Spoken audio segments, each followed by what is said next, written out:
Hi, I'm Michelle Chalfant, psychotherapist, holistic life coach, and human just like you, learning to navigate life's challenges. With over 25 years experience, I teach people how to get healthy using the adult chair model. The adult chair model is where simple psychology meets grounded spirituality, and it teaches us how to become healthy adults. From anxiety and depression to codependency and relationship issues, you can use the adult chair for just about anything. Each week, I share practical tips, tools, and advice from myself and a wide range of experts on how to get unstuck, how to live authentically, and how to truly love yourself, all while sitting in your adult chair. Welcome to the Adult Chair Podcast.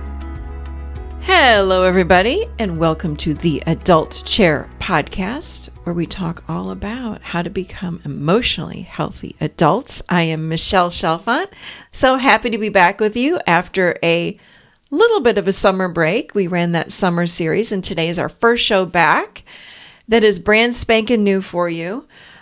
Speaking of summer breaks, I hope you all had a good summer.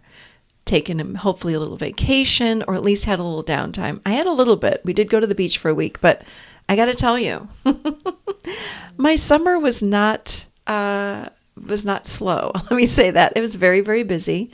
We are actually finishing up and graduating our second class of adult chair certified coaches the end of August, as well as our master certified coaches. So we are thrilled and happy, but my team and I have been working our butts off all summer. I'm not going to lie, but I got to tell you something.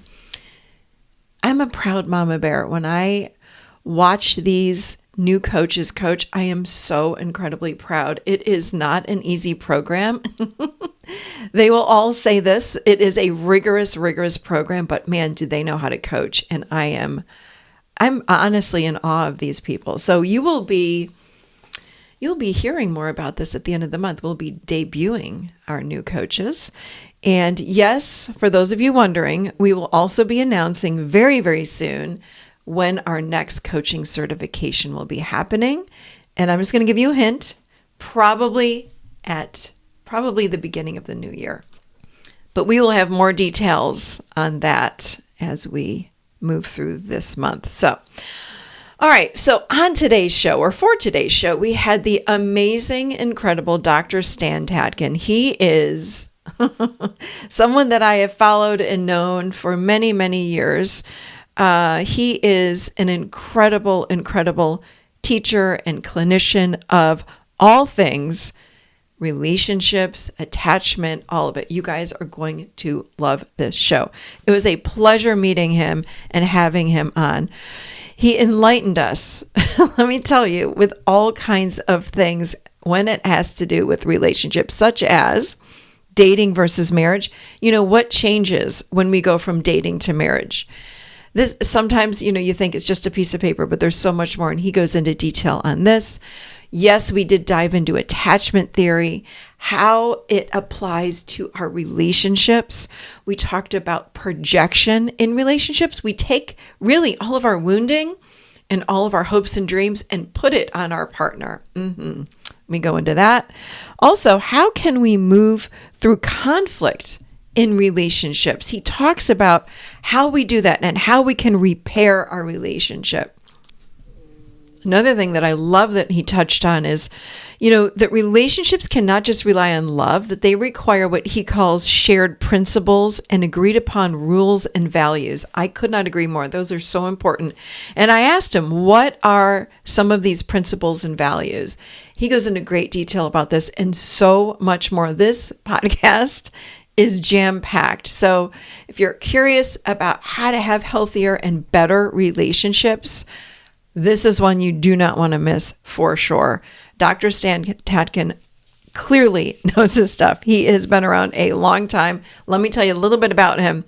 He is a clinician, a researcher, a teacher, and developer of a psychobiological approach to couple therapy, otherwise known as PACT. That's PACT.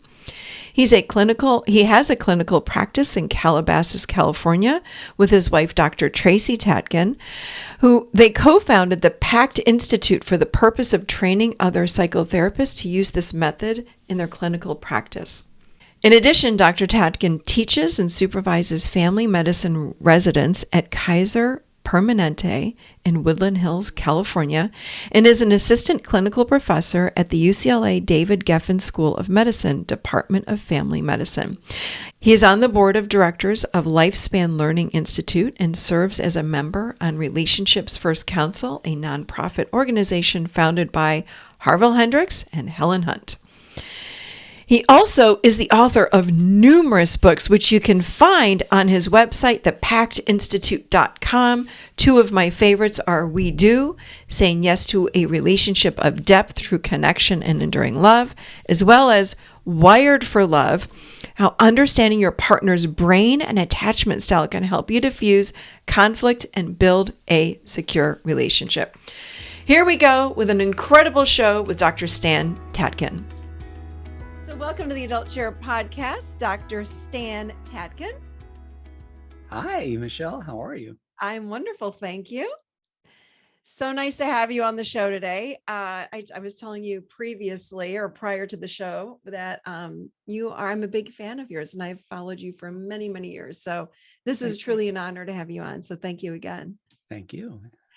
So you have developed something that we as therapists know a lot about, but I want to make sure that anyone that's listening to the show, if they don't know, they need to know this. You have a unique approach to couples therapy, is psychobiological couples therapy. Tell us about that. What is that? Psychobiology is the study of the brain, the mind, the body from a developmental point of view. So we study infant development and brain development throughout the lifespan, including the nervous system and psychological development, but also arousal mechanisms and attachment, along with neuroscience. All my favorite things. You just said all my favorite things. I'm thinking, can I Already. write down questions for every single thing you just said? Phenomenal. And something else that you say is that, let me just start. Who would be the perfect candidate to apply this to their relationship? Like who would say, oh, I need this. I need PACT. A human primate. Anybody and everybody out there? Yeah. It's, approaches are really sort of a wireframe. A bunch of ideas with central principles. And it's really the people who fill those wireframe theories out. The theories, are just that. But ultimately, and you know this too, a good therapist is a good therapist, whether they're doing PACT, which is my approach, or they're doing EFT, or they're doing, cognitive behavioral. So, but PACT is a particular polytheoretical approach, meaning that it's a combination of a variety of approaches and theories, all aimed at one particular focus, and that is secure functioning. Relationships that are built on full equality, parity, fairness, justice, sensitivity, collaboration, and cooperation. And that's a very simple idea that's hard to do. Very hard to do. Why are relationships so hard? I think because of the human condition. Yeah. We're animals and we even have a part of our brain that doesn't like to admit that we are animals. We find it disgusting, but we are in fact animals. Yeah. We're smart in so many ways, and we're stupid in so many ways. And our areas of stupidity, I think, are in the realm of feeling threatened. Whenever we are threatened or under-resourced, under stress, we are more likely to act and react automatically, reflexively, as if we forget who our allies are in the moment, and we turn towards self-preservation. And that's just across the human condition. And then there are other features of the brain, human brain, that also are bugs in certain situations. So we have brains that compare and contrast, and that's really important for hunting and gathering, for picking a place to put up camp. But it's not great for happiness. We have brains that are always aware of what's missing, what we don't have. Great, again, for survival out in the wilderness and for doing things that are necessary to keep alive. Not great for happiness because that leads to disappointment, yet that is the way we operate. Mm-hmm. We have brains that are constantly sweeping the environment for threat cues. Even though there's no threat there, we'll pick those cues up in faces and facial expressions and vocal tone and body movements and gestures and so on. And since we pick our partners based on recognition and familiarity, there are already, we represent sort of everybody who came before us were proxies in memory, all these other people. So our ability to be threatened, small t threat, is legendary. And that is what creates, I think, the biggest problem in relationships in terms of them lasting long. Right? So many great points again. As you're talking, it's so true. I see this with my own clients. We are picking partners that look familiar, feel familiar in some way. And even when I have so many clients would say to me, I did everything I could so I wouldn't marry my father. Everything. Yeah. I moved to another country. I picked someone that didn't look like him. I picked someone that, all the things. And then ultimately that person is showing up in some way as their father, as their mother, whatever it might be. And they didn't really marry their mother and their father. I mean, that's a mythology. What we do is we recognize ourselves and we recognize people. Otherwise, we wouldn't have an affinity to them. We recognize people we don't like, not because they're not likable, but because we remember the, transference. It's a technical term, but transference is basically memory. Our memory is built on itself. And so it makes sense that we would pick somebody who's familiar enough to get close to, but stranger enough to be interested in. Mm-hmm. And there's a balance between those two. However, as soon as we, when I pick you, the things that I'm very attracted to in you are also the things that I will find abrasive, and the same with you. Mm-hmm. Why is that happening? Because it's a dosage issue.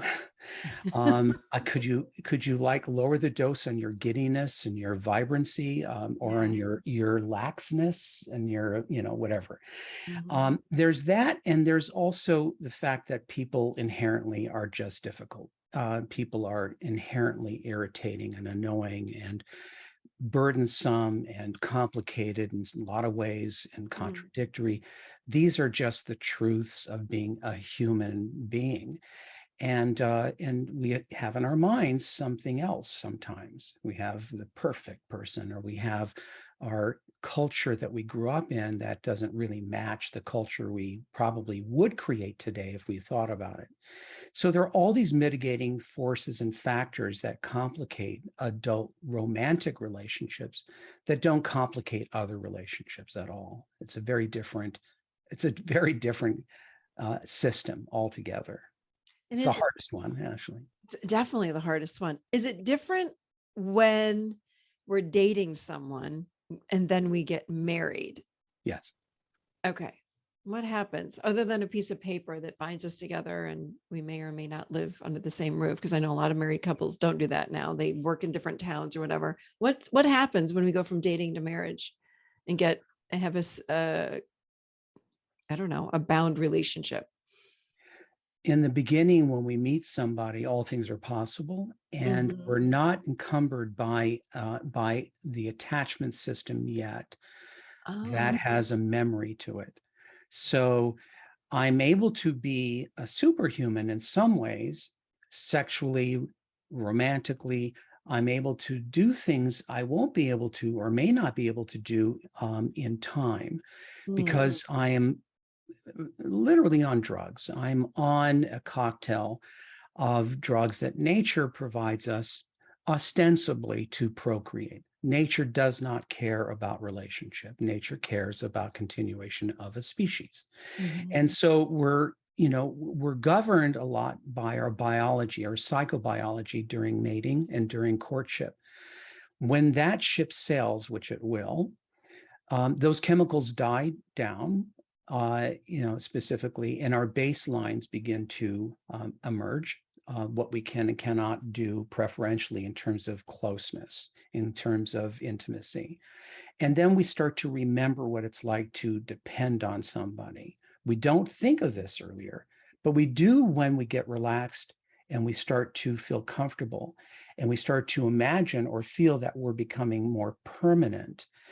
Then we start to remember what it's like to depend on somebody. And if our memory is of an insecure relationship, Mhm. meaning that primary person is recalled as being insufficient in some way to understand me, feed me, support me, be with me without encroaching on my autonomy, my freedom, without scaring me with abandonment and withdrawal. If I have memory of that, I will start to put protections in place that defend against what I think is going to happen based on what has happened. And that presents to the other person as threatening. I'm Mm. not doing it to be threatening. I'm doing it to protect myself, but it's weird on the outside. I'm either overly distancing or I'm overly clingy. Mhm. And that can cause sort of a reanimation of other experiences I've had, even though I'm party to it and I don't realize that I'm protecting myself in a way that's not really pro-social, Mm. pro-relationship. It's pro-self. Does So that those are help? the clear attachment issues you're saying. So all the Right? attachment wounding comes up, It's memory, yeah, yeah, unconsciously, right? Starting to, unconsciously and partly and maybe a lot conscious too. yeah. What about talk a little bit about projection? Where does that come into play? Projection, like transference, which is memory, you look like somebody I like right away. I don't know you, but you look Yeah. someone I like. You look like somebody I don't like, and I still Yeah. don't like you, right? So that's the memory. The same thing with projection. Projection happens. And then something fancier that some of your audience members may not know is something called projective identification, which is more like what babies and children do and animals do. I don't know how to say or talk about what I'm feeling, so I project it into you to experience as a way to communicate, since I can't do it verbally. Or there's something about me that I cannot do or I don't like. And so that I project it into you so I can dislike it on the outside. I don't like anger. And I pick somebody who can do anger, and then I make them a very angry person because, after all, I can't tolerate it. And so I can hate it in you. And that's a fancy way of saying this is part of the way the human mind works. This is normal. This is Yeah. yeah. This is, I mean, this is what I keep hearing is, or excuse me, reading and learning is that we are in projection all the time. Yes. Like as humans, we just live in projection, period. We're always projecting out all of this wounding, all of our beliefs, putting it on other people until we become awake or aware enough to start catching it and noticing what we're doing to Yes. other. Yes. Yes, and there's very good reason for that. And other smarter people than I have said this. We've never lived outside of our heads, and we never will. It's all Mm, perception. yeah. Everything is. And so that's really important, because when being in a relationship, one has to surrender the idea that their perception is correct, that Mm, their reality is correct, and mhm, in favor of the relationship is more important than being right. mhm, So you perceive that I am being loud and yelling, and I don't think I am. Well, in the kind of relationship that's secure functioning, you win, because your perception is all that counts if I want to preserve mhm. our union.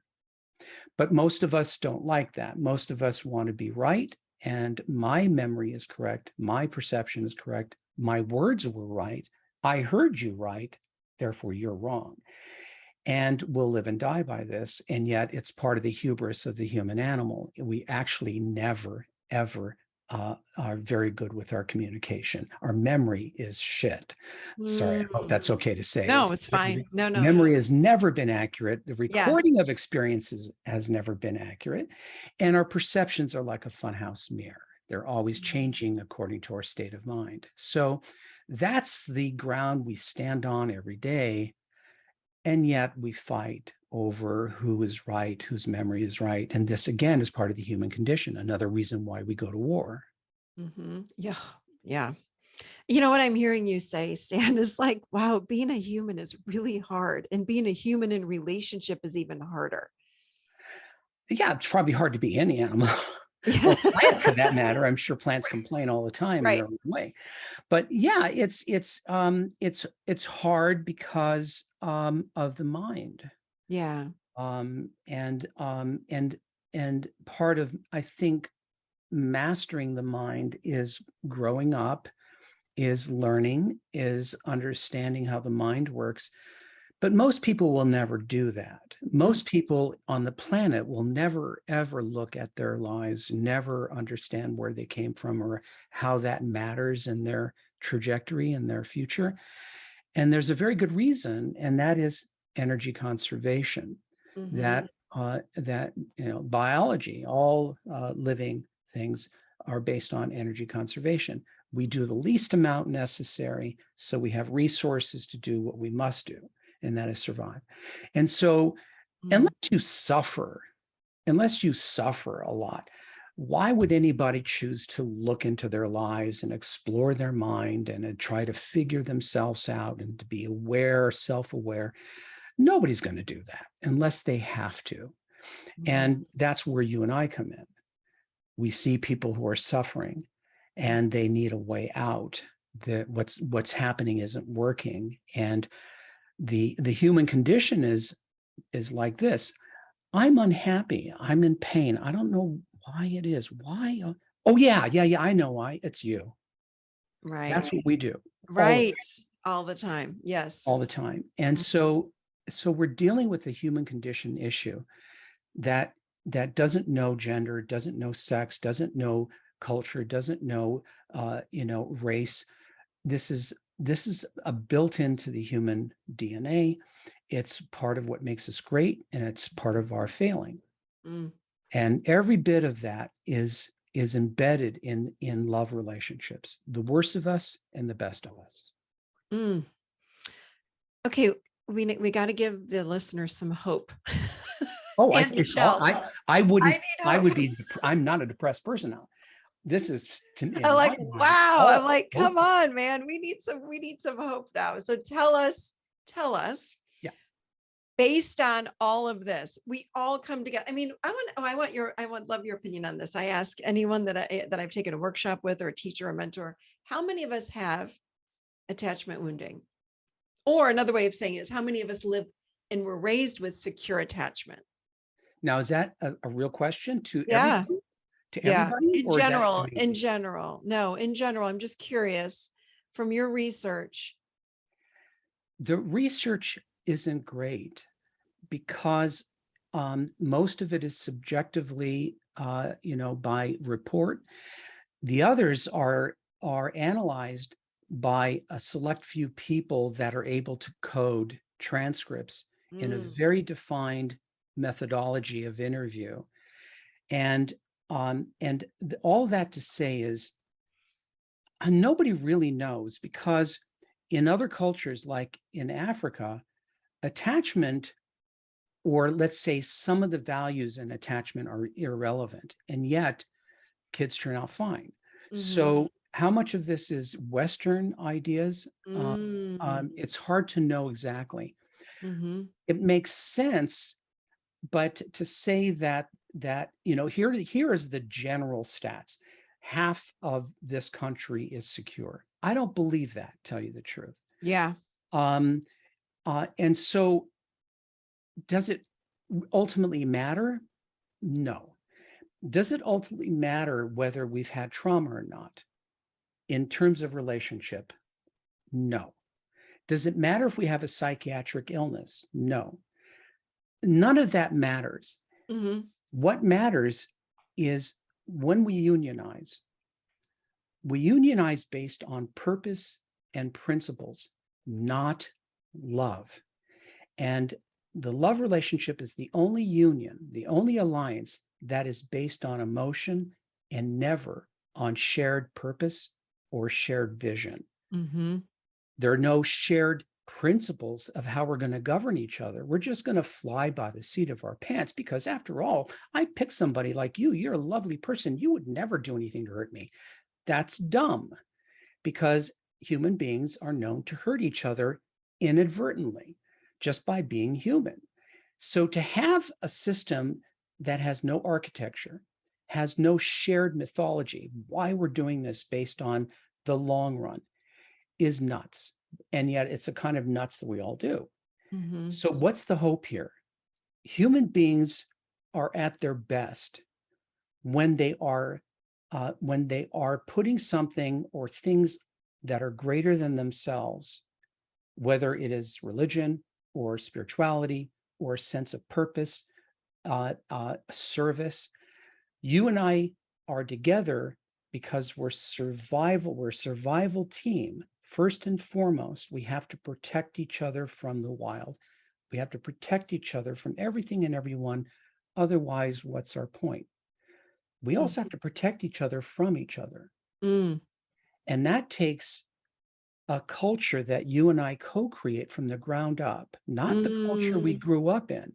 Mm-hmm. What is the relationship that's worth our while? That's a deal or no deal. That's based on conditions and terms that serve both of us. So say we both, and that also that we agree we will avoid at all costs because it's mutually assured destruction. That is the sane adult way of constructing a union.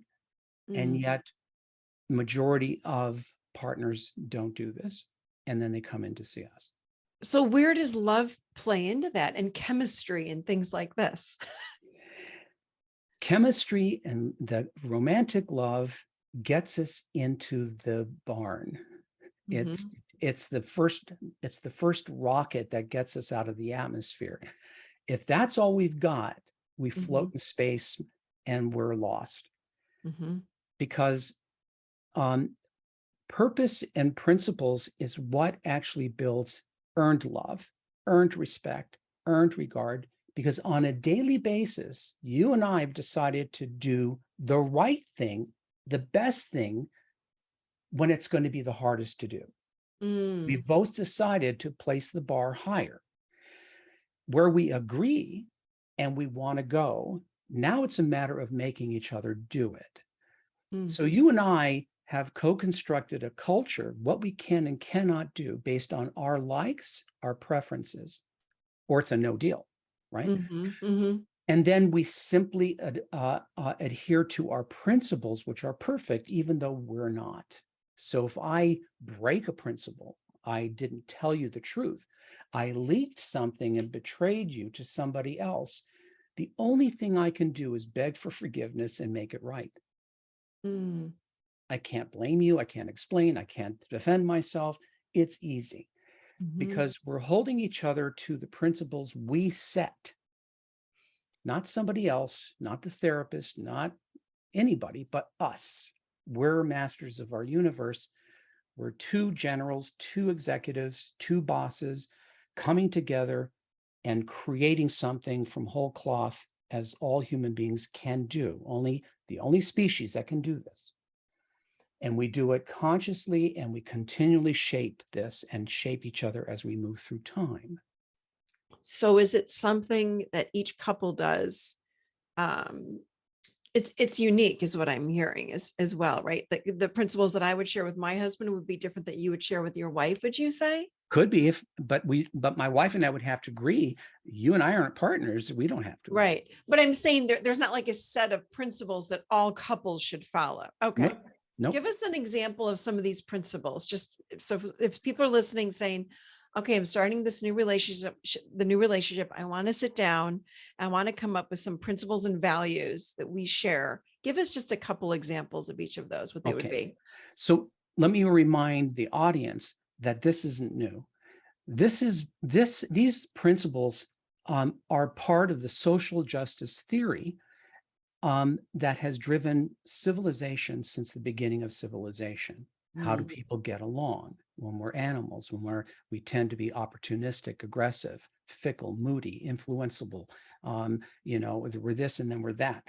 How do you keep people from behaving? Well, you could go up to a mountain and come down with a fancy tablet and said, God says, I will smite you unless you do this, right? That's a good way to get people to behave. But you have two people making a civilization, a society, and what are they going to do? So it starts with an organizing principle. For Tracy and I we decided our relationship comes first above everything and everyone else, full stop. That's our organizing principle under which every other principle must agree with. Otherwise, it doesn't make sense. So like nesting dolls, we're starting with an organizing principle, and then below that, all the supporting principles that support the highest one. What does that mean? It doesn't mean we put our child in a closet. It doesn't mean my career goes, by the wayside. It means that when we make decisions, the protection of our union has to come first, because everyone and everything depends on our well-being. So it is a logical idea of governance. If Tracy and I are not good, would our children be okay? Would our other family members or friends, would our work suffer? Would our creativity suffer? Would our health suffer? Yes. So if that is true, then we have to make that the highest priority, because we serve each other and everyone else. So there's that. Got it. Flowing from that is we tell each other everything, full and complete transparency. Why? Because these don't mean anything unless you can explicate why it serves a personal good. Why do that? Right. It cause trouble. What if I have, I have seriously sat in front of Rite Aid eating a quart of ice cream, watching TV when I'm supposed to be home. And I get a call from Tracy and she goes, "Where are you?" And I said, "I'm sitting in front of Rite Aid eating a quart of ice cream watching." And she says, "Okay, take a last bite and get your ass home." Okay, done. I'm an adult. I decide I don't want to hide. I'm not a child. She's not my mother. I'm going to say what's true. And we respect that with each other because we believe the right hand, the left hand, and the right hand have to know the same thing. Otherwise, we can't do business and it puts us in jeopardy. So the other reason we tell each other everything is we're each other's confidants. We picked each other. Why not? Why spend a lot of money on a therapist when I can talk to my wife about my most shameful thoughts and feelings? She can do that with me too. We have the goods on each other. We're interdependent, which means we have the same things to lose and the same things to gain. So neither of us want to mess around. Got it. Okay. Got it. If one of us is in distress, the other one drops what they're doing and assists and aids and supports and ministers to the other. That's a hard and fast. Is it inconvenient? Yes. Do we have to do it when we don't feel like it? Absolutely. Is it worth the effort? It pays out incredibly. If that's what you want. Yeah. We have another principle. We have each other's backs at all times. We protect each other in public and private. If I feel unprotected, it doesn't matter whether Tracy thinks she did. It matters only that I feel unprotected. She corrects it and fixes it, as do I. That's an important one. Yeah. If we can go to bed angry at night, but we have to at least touch toes. Why is that good? Because touching toes is an unequivocal act of friendliness, which suggests I may be pissed at you, but we're okay. And that's all we need to be able to sleep at night and to not risk health problems. We have other things, and this is family-wide. We go no longer than 30 minutes before coming back after a fight or a misunderstanding and offering an olive branch. Oh, I love that. 30 minutes. 30 minutes because there's a psychobiological issue here. There's a tick-tock in between the time of injury or felt injury and repair that is not neutral. And we know that the hormones and neurotransmitters that are dumped into our blood and brain during that time are actually burning cells. They're cytotoxic. Wow. And making our relationship more dangerous by the minute. So there's no upside to it except for pride and stubbornness and being regressed. So we do it because we decided the purpose is greater than the feeling. So we do it whether we feel like it or not. That's a purpose-centered relationship. That's a purpose-centered principle. And those are phenomenal. Thank you for sharing all those. You're welcome. And there's lots more. Yeah. I mean, we could do a whole hour on this. Yeah. Why do people have rituals? Because without rituals, human beings would do nothing. Yeah.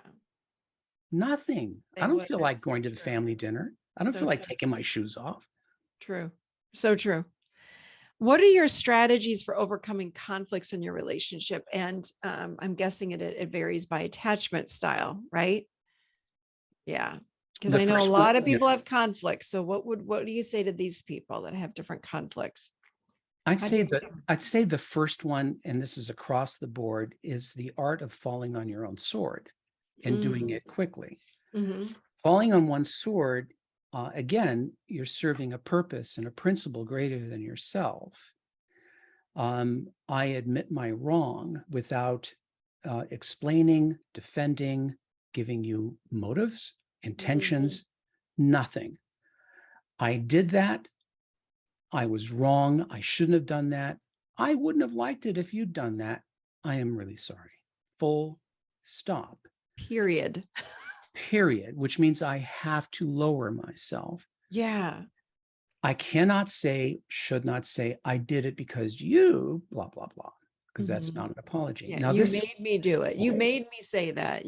No. Right. Not true. If I do not do that, I've now made you more certain that I am predatory and that I am an unfriendly character, which is bad for me. If I don't relieve you immediately and fall on my sword, I'm going to have trouble from you. Therefore, it's not smart tactically to do anything other than that first. I don't care who you are. This is a rule, and everyone knows it. If they were at the if a gun, God forbid, was pointed at you, you wouldn't start complaining. You wouldn't start explaining yourself. You go, "Oh my God, I'm so sorry. What did I say? Oh, gee, I'm an asshole. Sorry." Yeah. You know, we know this. We know this, but we won't do it with a partner because we mistakenly think they're family when they're a stranger, always will be a stranger that we're always trying to get to know. And therefore we lose our formality thinking we're family. Again, energy conserving. It's easier to do that. Yeah. So that's good. Yeah, these are truisms about all human behavior. I'm not saying anything new. We know this. We just take it for granted and we think we can get away with stuff because, again, of our entitlements, our pride, our sense of righteousness, and our basically warlike, DNA. And so these are things we have to override with principles. Otherwise, we shoot first and ask questions later. And we'll do that anyway, which is why you want to apologize. Right. When in doubt, fall on your sword, make amends. First thing, no matter what, I don't care. And if you can't do that, you can't be in any union. So true. You can't be on any team. And people, humans have a hard time owning, with ownership and apologizing. Who doesn't? I do. I know, right? Like, it's like, oh. That's why a principle-based, a purpose-based relationship is a commitment to do the right thing when it's the hardest thing to do. Yeah. And that takes discipline, character, maturity, and a willingness to be better, period. It's not supposed to be easy, because if it were easy, it probably wouldn't be worth anything. Mm-hmm. Mm-hmm. And everybody can do it. We can prove it. Oh, Cop car partners. Do you think that they come from great families? Do you think that they choose each other because they love each other? They're chosen. They don't like each other necessarily, but they love each other. Why? Eventually, because their lives depend on each other. They're interdependent. They have the same things to gain and lose. Therefore, they tell each other everything. They won't betray each other. They're the first people they call. Their marriages suffer. What about people who are in special forces? You cannot get into special forces unless you drink the Kool-Aid. The person to your left and right, you're told, is more important than you. They're going to save your life. And that's what organizes people and makes them courageous. I go out there because I don't want anything to happen to my friends. yeah. It's a different orientation. People do this in Ukraine. When things go well in Ukraine, they'll probably see a divorce, happening. You don't see it. It's not now. People are too busy protecting each other and grouping together, albeit because they have a common enemy. Mm-hmm. But you don't need a common enemy. You just need a common purpose and a common vision of what we're trying to do and where we're going. That's really good. Yeah. How can we learn to soothe our partners when conflict arises? And can we fight well in dating and relationships? How do we do that? Well, in dating, Uh-huh. dating is, So dating is different than like a long-term partnership or a marriage. well, dating is different because you don't have the gig yet. And Well, so, that's true. it actually takes about a year to really get to know someone, and actually longer than that. But anything before a year is projection, is falling in love with yourself or your fantasies or your vision or I was just the gonna hope. say, Yeah. can you like talk about I want to spend 3 hours with you because what about the people that say, I met the person of my dreams, Yeah, and they're we're going gonna to be get the married person and of your we've been nightmares dating at some point. for 2 weeks, we've been dating and I know this is it. It's like, no, Well, no. that's good if but that's again, that's just the jettison part. That's Yeah. not that's just the first phase of something. It's, that person hasn't been fully vetted by your people, or you by their people. You haven't really come to understand how irritating and annoying this person is going to be very soon. Mm-hmm. Um, it's impossible for that not to happen. Yeah. But that's fine. Enjoy that period. Just know that that's a period and that you're crazy and that you need your people, your social network, to verify whether your picker is off, Yeah. which it's going to be because you're chemically driven, Yeah. and I psychologically mean, really, it's like driven. we're on drugs when we first meet someone. We Absolutely. really are. I mean, Yeah. they're chemicals inside of us that make us not be able to think straight and find our truth. And we lose who we are and we brush things aside that are giant red flags. And it's like, wait, slow down. Love, baby. Yes, it's love, To be in Stan. love. And that's what's so wonderful. But if you don't have experience and if you don't know better, then that's going to get us into trouble. So how do you soothe each other? Yeah. Trial and error. Yeah. I have to be an expert on you, Michelle. If I choose you, Mm-hmm. you're my career. It's like Mm. picking a career. Mm. I'm choosing you not because I love you, not because you're beautiful, not because you're sexy. I know that's going to shift and change. I choose you because I want to choose one person and get to know that person, because that is how I get to know myself and discipline myself. When you become ordinaries, when I look for the unique and novel in you, that's my job. Oh, That's my job, because the brain will lull us into thinking we know each other. Very soon, it's called automation. The brain automates everything new and makes it old. wait. Can I drop this, Mike? Sure. Wait, you just said something. You got to say it again. Sure. Because every relationship goes through this. Everyone. when you go and when the relationship becomes ordinary, can you say that again slowly? So to make sure we Yes. all got it, especially me. I want to hear this really. When What I happens? when I first meet you, my brain lights up for various reasons. I want to know everything about you. I want to Mhm. touch you, taste you. I want to feel you. I want to, I can't get my eyes off you, my thoughts off you. But that is going to settle down because it's too energy expending for the brain Mm. to take something that repeats and keep it in novelty. And therefore, it starts to get relegated to cheap memory systems that automate, like riding a bike, like going to see the Louvre for the first time. Go Mhm. there 20 times and it's no longer a big whoop because you've seen it. Mhm. Um, every brain will do this with a person as well. You'll do that with me. And that's when things get easier, but more dangerous because I think I know you and I stop paying attention. I stop looking for the strangeness in you. And Mhm. that's when I start making more and more errors based on attributions from other relationships and from my deep stores in memory. I'm making all these mistakes.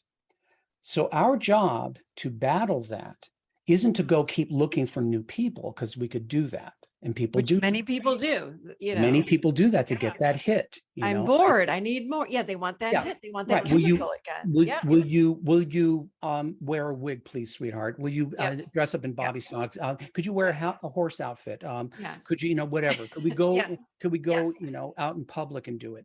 Yeah. Um, anything to revitalize a sense of liveliness that comes from a very very definite cocktail of neurotransmitters, by the way. Mhm. Um, but we can't do that, and that's not how we learn. We learn by by choosing a career and filling it ourselves. Otherwise, we would do nothing.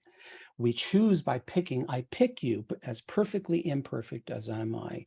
I'm a pain in the ass. You're my pain in the ass. We're both that way. My job is to study you, focus on you, know you, Mm. like a meditation. Otherwise, I'm not alive. Otherwise, my deadness isn't you. It's my need to constantly look and scan the environment for new moving objects and new Mm. novelty, but not look for the novelty in front of me. Mm. I love that. Yeah. And It we can used to keep that do that. relationship alive. Like, Yeah, ooh, that's what the only would I way. find out that's brand new? Like, It's really, that could make it so exciting. it does. Oh, I It's love that. but it takes discipline and it takes knowledge that is a human problem. Everyone has to deal with it, and it's not an external problem. It feels like it's you. Oh my God, that's so good. Yeah. Oh, And so that means we look into each other's eyes. We do pillow talk at night, like we did when we were hanging out the campfire or sleepovers. What was the most embarrassing that ever happened to you? Who broke your heart? What was the first time you had an mm, orgasm? What was the mhm. first time this happened? What did you know, there is no way, Michelle, I could possibly know everything about you, no matter how long we live. There's too much time on the planet, and the discovery of each other existentially as we're time travelers is what keeps us feeling safe and feeling like we're not alone. Not your body, not that you're just around, but that we're alive and we have moments when we're in the present moment and we're eye to eye, face to face, and we're curious. To me, I that's love that. actual making love. Oh, I love it. It's like curious discovery. I Constant. love that. Yeah. Yeah. Constant curious discovery. It's like So you're in a new yeah. relationship every day with the same old person. Yeah, just like you are with yourself. What are you going to do Yeah. about that? Yeah. Oh, that's Um, good. That's really good right there. so so the mature person understands that novelty is in the knowable, is in the ordinary. Hmm. But like a microscope, one is constantly searching for what they don't know. Hmm. One is searching for the beauty and the same. that you see, because you're not really looking. And Mhm. when you look, you don't see the same things every time. And plus, we're changing all the time. Mm. So one other interesting fact that people should know is that we literally store the face of our partner and our kids for a very long time without looking at them. So it may be weeks or months since I've really examined your face, sweetheart. And then Mm. I look at it and I go, oh my God, I never saw this, never saw this, never saw this, because we're operating on memory, because it's energy Oh, conserving. See, it's yep. energy conserving. It takes so much energy to be present. Yeah. But then we start to get lost and we feel alone, because I'm only in my head. I'm not really on the outside. I'm not really living. Mm-hmm. And that's ever so true in our relationships. In the Mm. old days, we had no distractions, and maybe I could get distracted by a dirt clod. But Yeah. now we've got distractions galore, and I only want to be with you for so long because I want to look at my email. Yeah.